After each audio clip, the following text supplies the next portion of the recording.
Welcome, everybody, to the Urantia book. I'm going to congratulate you. You have just found the most advanced information on the planet when it comes to these topics: the central and super universes, the local universe, the history of Urantia, which is our planet, and the life and teachings of Jesus. This book is written by beings like the perfecter of wisdom. Wow. Imagine we have the privilege and honor of hearing the direct words of a perfecter, a divine counselor, a mighty messenger, archangels, right? So many of these papers. So see for yourself. I mean, that's a big thing to live up to. The words of an archangel. You'll just have to read them for yourself and you'll just have to see, is this legit? I know that after reading this book myself personally, now when I watch a podcast or I hear a religious or spiritual leader or teacher who hasn't read this book, I just think to myself, God, you really got to read that and really put the whole perspective into what you're saying.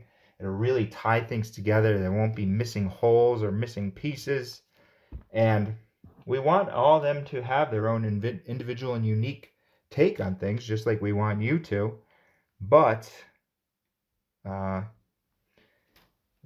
when you have these certain truths, it just gives so much more power to that individual perspective, and it makes it a part of a universal collective of truth, beauty, and goodness.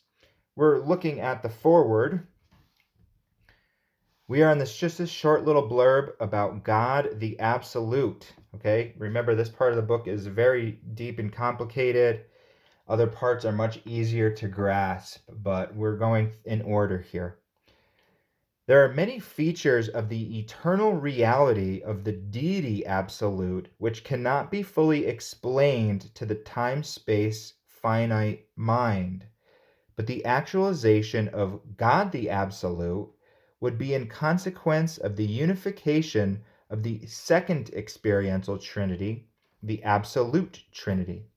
This would constitute the experiential realization of absolute divinity, the unification of absolute meanings on absolute levels, but we are not certain regarding the encompassment of all absolute values, since we have at no time been informed that the qualified absolute is the equivalent of the infinite. Super-ultimate destinies are involved in absolute meanings and infinite spirituality, and without both of these unachieved realities, we cannot establish absolute values. God the Absolute is the realization attainment goal of all super-absonite beings, but the power and personality potential of the deity absolute transcends our concept, and we hesitate to discuss those realities which are so far removed from experiential actualization. Okay, so we're talking about God the Absolute. Remember, there's God the Supreme, God the Ultimate, and God the Absolute. That's this second Trinity, and the Supreme is the God for time and space. But remember, this is all monotheism.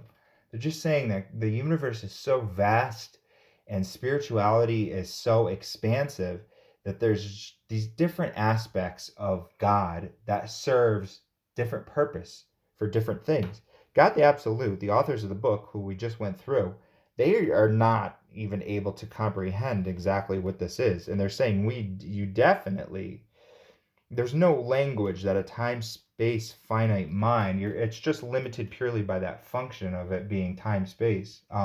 But the other thing that it's to note is that we attain levels beyond this time space finite not mind. That's our destiny.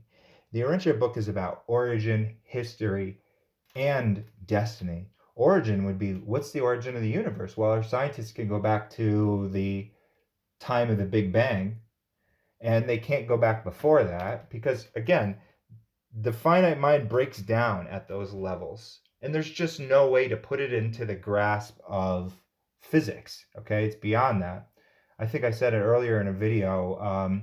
These levels are beyond logic and reason, but once attained, you will find them altogether logical and reasonable. But you attain them in a way that is not how logic and reason would state, okay? Logic and reason say, oh, okay, if I want to attain, understand, or learn something, well, I'll do experiments about it in my lab and I'll read books about it, about other scientists, and then I will attain those things. Well, this is saying no, you attain those levels through a faith journey, through a faith grasp. You read this book, somebody could say, well, that's just some person, somebody in another comment said, oh, wow, that's a creative lawyer that's writing that book. Well, you have to read the whole entire thing because it's not just these types of, you know, they have this searing, let's say, commentary about where our planet is at, okay?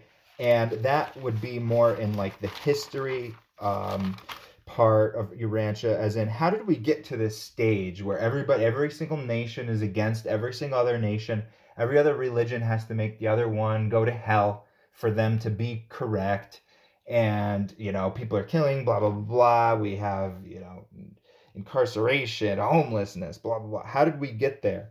And when you read that and you read these searing truths about the state of where our planet is right now, in comparison to what it could be like, you'll see this is not just, if this is just some creative lawyer, it's literally the most brilliant person on the planet.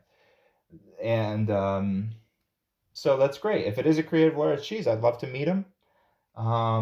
He wrote an amazing, searing book. So don't just think about wow, that's so far off. Do I have to believe that? Well, read the whole thing. Read the parts that are, okay. Like, all right, for instance, here, I just flipped to this, okay? This is about marriage and family life. And it's just, okay, so let's just look at this. The olden ideas of family discipline were biologic, growing out of the realization that parents were creators of the child's being.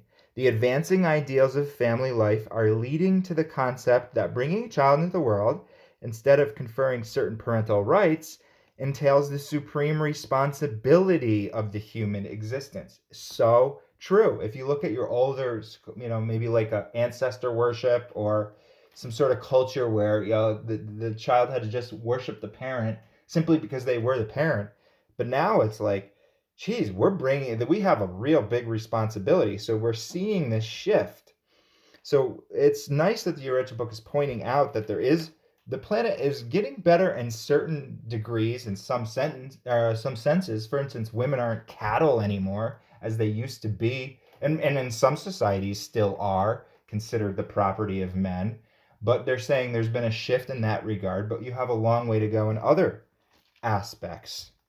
And they're not glossing over that. They're saying you're backwards on so many aspects. Civilization regards the parents as assuming all duties. The child as having all the rights. Respect of the child for his parents arises not in knowing of the obligation implied in parental procreation, but naturally grows as a result of the care, training, and affection which are lovingly displayed in assisting the child to win the battle of life. The true parent is engaged in a continuous service ministry, which the wild child comes to recognize and appreciate. Oh, that's a pretty creative lawyer, right? Who wrote that page and all of these pages about this, right? So you really, folks, it's what the world is missing. Whenever I see a podcast or, like I said, see something, I'm just thinking to myself, because people are kind of just like, they're like humans stabbing around in the dark for a little bit of glimpse of truth. And what's keeping them really from truly finding that truth is their own ego. Well, the society programs it to be hidden, right? Programs us from birth to be anti-God, anti-Christ. And truly, because the true message of Christ is about unity, about love and service, not the religious understanding of his life as being some ransom that was paid on the cross. Okay, not that aspect of Christ, which this book teaches the real life and teachings of Jesus. And the Bible will glimpse at it, right? It's hidden there within all the religious dogma. But this is just the over and over and over again about his true understanding of the family of man and also the fatherhood of God. Okay, that's the religion of and the teachings of Jesus, not about Jesus, which Christianity become. The book goes into all of that. Why was Christianity changed? How did it get turned from religious this to that? And so, but from birth, we're programmed to not like, oh, that for us, that has to be a certain sect that you go in. Okay, if you're going to be Jesusonian, or if you're going to pursue that rather than capitalism, that is going to lead you to a life of fanaticism or some program from birth. And so we have that against us. So when I look at people that haven't attained like the level to be able to understand the Urantia book, or to be able to say, hey, that's something that can improve my life and improve the entire life, I understand why they haven't. So I don't look down at them. I understand that we've been programmed for thousands of years, generationally, to have this be an anti-God world, and that's what we're living in now. And I know we have a lot of religions, but we don't have godliness, or else there wouldn't be the wars, there wouldn't be the homelessness, blah blah blah blah. So, anyways, folks, check out the Urantia book. Make sure you like and subscribe as well. And we got to get the word out there. Take care.